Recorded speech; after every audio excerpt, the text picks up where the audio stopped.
دوستو آداب عرض ہے، میں ہوں طلعت گل اور آج اپنے نئے ولاگ کے ساتھ حاضر ہوں جس کا عنوان ہے آزاد کشمیر ایک اور بلوچستان۔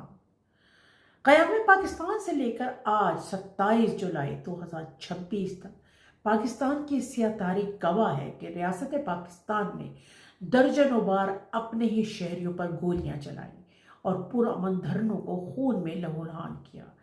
آج آزاد کشمیر میں جس طرح نہتے شہریوں پر گولیاں برسائی گئیں، اس نے وہ فرق ختم کر دیا جو آپ انڈیا پر لان تان کرتے ہوئے قائم کرتے تھے کہ وہ مقبوضہ کشمیر میں انسانی حقوق کی شدید خلاف ورزی کر رہا ہے۔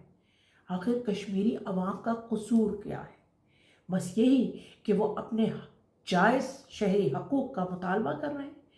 آٹے اور بجلی کی زائد قیمتوں اور مہاجرین کی 12 سیٹوں کے خلاف شروع ہونے والا احتجاج آج اس نہج پر پہنچ گیا ہے کہ کشمیری شہری انڈین ایجنٹ اور غدار کے نام پر قتل ہو رہے ہیں۔ پاکستان غالباً دنیا کا واحد ملک ہے جہاں اپنے حقوق کے لیے آواز اٹھانے والا غدار وطن یا انڈین ایجنٹ قرار پاتا ہے۔ مجیب الرحمان سے لے کر فاطمہ جناح، غوث بزنجو، عطا اللہ مینگل، عبدالصمد اچکزئی اور بابا نوروز عالم، جی ایم سید، نواب خیر بخش مری، مہرنگ بلوچ، ایمان مزاری، میر عطا اللہ مینگل، منظور پشین، جوائنٹ ایکشن کمیٹی کے شوکت نواز اور گلگت بلتستان کے احسان علی، یہ صرف چند نام ہیں جن کو اپنے حقوق کے لیے آواز اٹھانے پر جیلوں میں ڈالا گیا۔ آپ میں سے غالباً بہت سے لوگوں کو 1973 میں ہونے والا وہ فوجی آپریشن یاد نہ ہو جب وزیر اعظم ذوالفقار علی بھٹو نے بلوچستان میں مری اور مینگل قبائل کے خلاف فوجی آپریشن کیا جو جنرل ٹکا خان کی سربراہی میں کافی سالوں تک جاری رہا۔ سردار خیر بخش مری، غوث بزنجو اور عطا اللہ مینگل سمیت متعدد رہنماؤں کو جیلوں میں ڈالا گیا اور تقریباً 15,000 قبائلیوں کا قتل عام کیا گیا۔ اور آج 50 سال کے بعد بھی بلوچستان خون کے آنسو رو رہا ہے۔ اسی طرح سن 1989 میں سندھ میں بھٹو کی پھانسی کے خلاف احتجاج کرنے والے سندھی ہاریوں پر گن شپ ہیلی کاپٹروں سے گولیاں برسائی گئیں۔ مرنے والوں کی تعداد ہمیں آج تک نہیں معلوم۔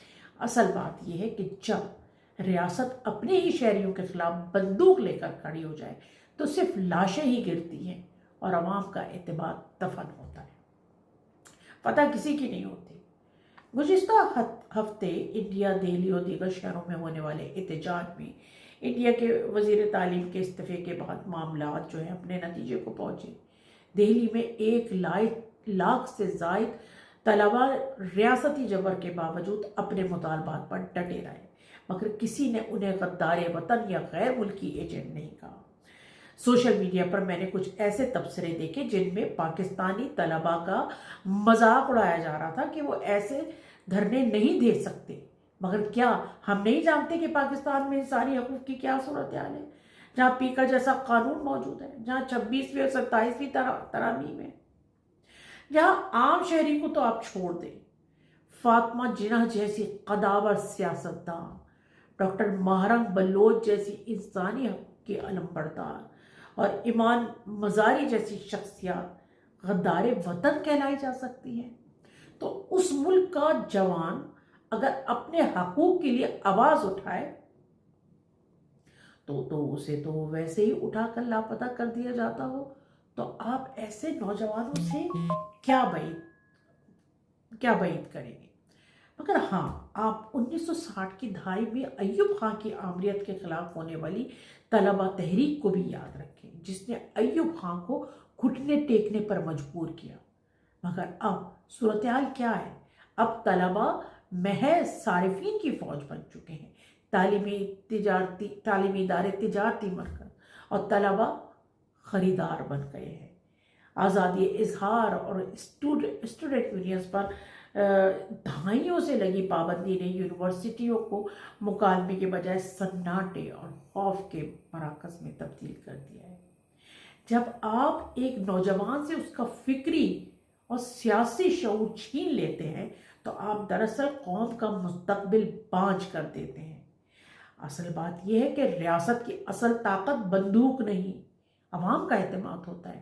جب احتجاج کے جواب میں لاٹھیاں، گرفتاریاں، انٹرنیٹ کی بندش اور گولیاں سامنے آئیں تو سوال صرف ہلاکتوں کی تعداد کا نہیں رہتا، بلکہ ریاست اور عوام کے درمیان اعتماد کے رشتے کا بھی ہوتا ہے، جو اب بالکل ختم ہو چکا ہے۔ آزاد کشمیر، جسے برسوں سے پاکستان کشمیریوں کی آزادی کی علامت کے طور پر دنیا کے سامنے پیش کرتا چلا آ رہا ہے، آج ایک کڑے امتحان سے گزر رہا ہے۔ یہاں پر احتجاج کرنے والے پرامن شہری تھے، جو اپنے ساتھیوں کے ہلاکتوں کے خلاف پرامن دھرنے میں بیٹھے تھے۔ ان پر گولیاں چلانے کا جواز کیا تھا؟ اگر ریاست کے مطابق مسلح عناصر نے احتجاج کو یرغمال بنایا تھا، تب بھی قانون کا تقاضا یہی تھا کہ طاقت کا استعمال آخری راستہ بنتا، نہ کہ پہلا۔ پاکستان عالمی سطح پر مقبوضہ کشمیر میں انسانی حقوق کی خلاف ورزیوں پر آواز بلند کرتا ہے اور بجا طور پہ کرتا ہے۔ اسی اصول کا تقاضا یہ بھی ہے کہ آزاد کشمیر میں ہونے والے ہر واقعے کی شفاف، غیر جانبدار اور آزادانہ تحقیقات ہو۔ انسانی حقوق کا معیار سرحد دیکھ کر تبدیل نہیں ہوتا۔ ہم نے دیکھا کہ مقبوضہ کشمیر میں کوئی اپنے حقوق کے لیے آواز اٹھائے تو وہ آپ کے لیے ہیرو بن جاتا ہے، وہی آزاد کشمیر میں اپنے حقوق کے لیے آواز اٹھائے تو وہ غدار وطن کیسے ہو سکتا ہے؟ اسی جوائنٹ ایکشن کمیٹی کے ساتھ آپ 2023 سے مذاکرات کرتے چلے آ رہے ہیں، اب اچانک آپ نے دہشت گرد کہہ کے اس کو کالعدم کر دیا۔ پاکستانی ریاست بالکل وہی رویہ اپنا رہی ہے جو اس نے دہائیوں سے بلوچستان کے ساتھ روا رکھا ہے، جہاں ہزاروں بے گناہ لاپتہ افراد اور ان کی مسخ شدہ لاشیں حکومتی بے حسی کی داستانیں سناتی ہیں۔ کیا واقعی آزاد کشمیر بھی بلوچستان بننے جا رہا ہے؟ یہ ایک ایسا سوال ہے جس کا جواب اب سب کو نظر آ رہا ہے، مگر دوستو یاد رکھیں، ہر جان قیمتی ہے۔ ہر بے گناہ شہری کا خون ریاست کے زمین پر سوال بن کر کھڑا ہوتا ہے۔ قانون نافذ کرنے والے اداروں سے زیادتی ہوئی ہے تو جواب دہی ضرور ہونی چاہیے، اور اگر واقعی کو تشدد پسند گروہ اس میں ملوث ہے تو عوام کے سامنے سارے ثبوت پیش کیے جائیں۔ یہ بات یاد رکھیں کہ طاقت وقتی خاموشی تو پیدا کر سکتی ہے، لیکن پائیدار امن صرف انصاف، شفافیت اور عوام کے ساتھ مکالمے سے ہی ممکن ہے۔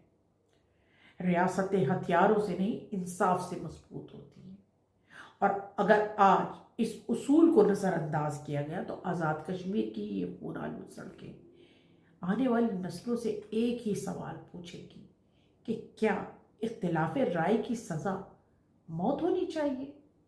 ہمیں آزاد کشمیر کو ایک اور بلوچستان بننے سے روکنا ہوگا۔ میرا حکومت پاکستان سے یہی مطالبہ ہے کہ وہ اس پورے کیس کی پوری شفاف تحقیقات عوام کے سامنے پیش کریں۔ میں اپنے دل سے آزاد کشمیر کے عوام کے ساتھ ہوں، میں اپنے ملک پاکستان کے عوام کے ساتھ ہوں، اور میں چاہتی ہوں کہ ہم حکومت سے، ریاست سے ان چیزوں کا جواب مانگیں، اور اس مکروہ عمل جو کیا گیا ہے اس وقت، اس کو کنڈیم کریں۔ بہت شکریہ، خدا حافظ۔